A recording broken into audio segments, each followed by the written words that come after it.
이쪽 원예 쪽을 전공하시는 분한테 또 궁금해서 물어봤어요. 하긴 진짜 위험하면 책에 많이 써 있겠죠? 점점 미궁 속으로 빠져드는 듯한 느낌입니다. 안녕하세요. 조화방의 아띠입니다. 명절 잘 보내셨나요? 이제 날씨도 좀 선선해지고 시원해져서요. 이제 어느 정도 더위도 물러가고 해서 식물들 걱정을 좀 덜 할 수 있어서 좋은데요. 특히 이번 여름에 장마 때문에 습도가 높아서 율마 때문에 이제 불안했었는데요. 율마가 다행히 이번 여름을 잘 난 것 같아서 다행입니다. 이번 영상은 물에 대한 이야기를 한번 해보려고 하는데요. 혹시 여러분 이런 말 들어보신 적 있으세요? 식물은 물주기 3년이다. 이 말은 보통 난 있죠. 난을 키우시는 분들이 많이 하시는 말인데요. 그만큼 식물 물 주는 게 어렵다는 말이거든요. 근데 저도 이제 식물을 키우다 보니까 식물마다 다 이제 물 주는 방법이 다르잖아요. 그러다 보니까 이 물주기 3년이라는 말이 꼭 난에만 해당되는 게 아니라 모든 식물한테 해당되는 말인 것 같아요. 그래서 이번 시간에는 물에 대한 이야기를 해보고 싶은데요.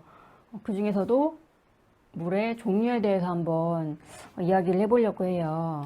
사실 식물한테는 어떤 물을 주느냐도 되게 중요한 것 같아요. 특히 주택이나 아파트 같은 경우에서는 수돗물을 많이 주시죠. 그럼 원예책에서 식물한테 가장 좋다고 하는 물은 어떤 물일 것 같으세요? 네? 네, 맞아요. 빗물입니다. 역시 자연 상태의 물이 가장 좋다는 거. 빗물에는 여러 가지 뭐 영양소와 그리고 특히 질소 성분이 들어있어서 식물이 클 때 제일 좋다고 하는데요. 주택에 사시는 분들은 식물한테 이제 비를 맞게 해주시는 것도 좋을 것 같습니다. 그리고 수돗물. 아마 대부분의 식물 키우시는 분들이 수돗물을 주실 텐데요. 물 주실 때 당연히 수돗물을 하루 이틀 받아놨다가 식물한테 주시는 건 당연히 아실 테고요. 오늘은 이 수돗물의 염소 성분에 대해서 한번 얘기를 해볼 건데요. 뭐 대부분이 식물한테 수돗물을 주어도 별 문제는 없는데요. 물론 여기서 물 줄 때 하루 이틀 받아두는 건 기본입니다. 원예 책이나 인터넷을 보다 보면은 어떤 식물이 수돗물의 염소 성분에 민감한 식물이 있다는 걸 본 적이 있어요. 근데 이게 진짜 과학적으로 근거가 있는 건지는 모르겠어요.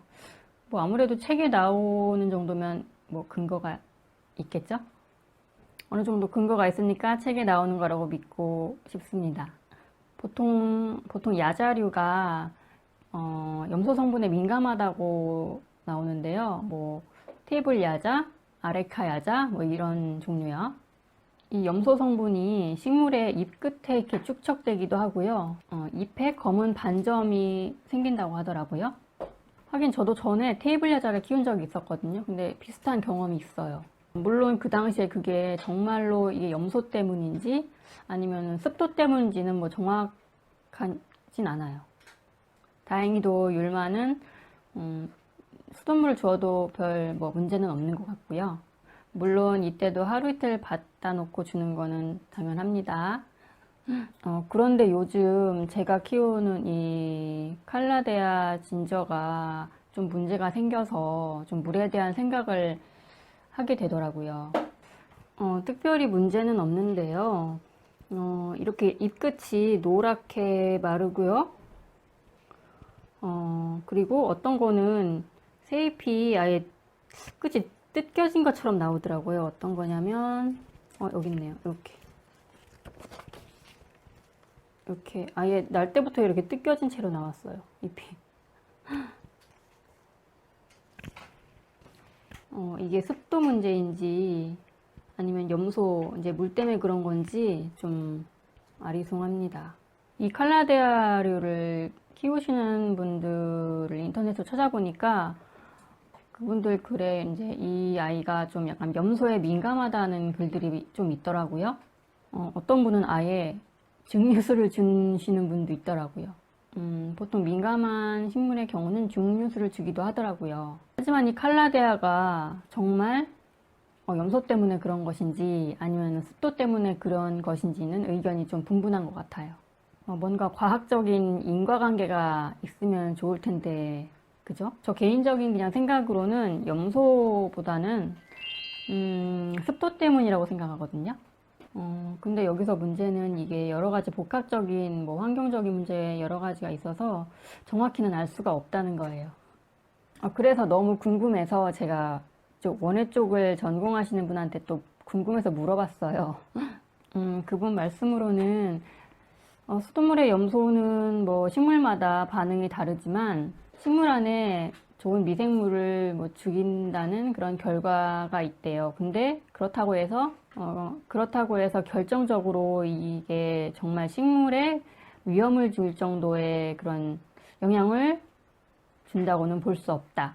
이렇게 얘기해 주시더라고요. 그리고 원예 전공서에도 수돗물의 위험성에 대해서 말하는 그런 책은 거의 없다고 해요. 하긴 진짜 위험하면 책에 많이 써 있겠죠? 하긴 저도 책을 많이 보면 그런 거는 거의 없는 것 같아요. 그런 내용은. 그리고 사실 저도 그렇게 생각하고 있기도 하고요. 그래도 뭐 조심해서 나쁠 건 없으니까요. 혹시라도 요 이제 칼라데아류나 야자류, 테이블 야자, 뭐 아레카 야자 이런 아이들이 잎에 반점이 생긴다든가 황화되면은 혹시 모르니까 뭐 습도도 맞고 뭐 진짜 다른 문제 없는데 그런다면은 물 문제일 수도 있다는 점은 알아두시는 건 좋을 것 같아요. 그럼 일단은 물이라도 그에 맞게 바꿔볼 수 있는 어떻게 선택의 여지라도 있으니까요. 오늘은 처음으로 물에 대한 이야기를 해봤는데요. 어째서 점점 미궁 속으로 빠져든 듯한 느낌입니다. 그럼 오늘 영상은 여기까지였고요. 다음 영상에서 다시 만나요. 감사합니다.